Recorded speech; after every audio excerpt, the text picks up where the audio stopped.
আমি বানাবো খলসে মাছের ঝাল। প্রথমে মাছগুলোকে নুন হলুদ মাখিয়ে রেডি করে নিয়েছি। কড়াতে তেল গরম হয়ে গিয়েছে, এবার একে একে মাছগুলো তুলে দেব।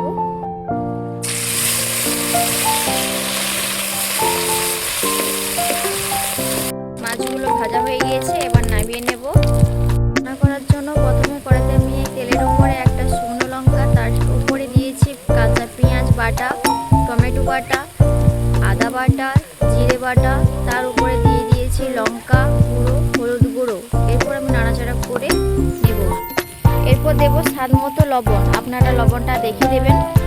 এর মশলা রেডি হয়ে গেছে, এবার হালকা করে জল দিয়ে দেব ওপরে। এবার মাছগুলো আমার দিয়ে দেব। মাছগুলো দিয়ে দিয়েছি, এবার হালকা করে নাড়াচাড়া করে পরিমাণ মতো জল দিয়ে আপনারা ঢাকা দিয়ে দিবেন। আমি মাছের ঝাল নামিয়ে নিয়েছি। আমি যেরকমভাবে রান্নাটা করেছি আপনারা সেম প্রসেসে রান্না করে দেখবেন, খেতে দারুণ টেস্ট।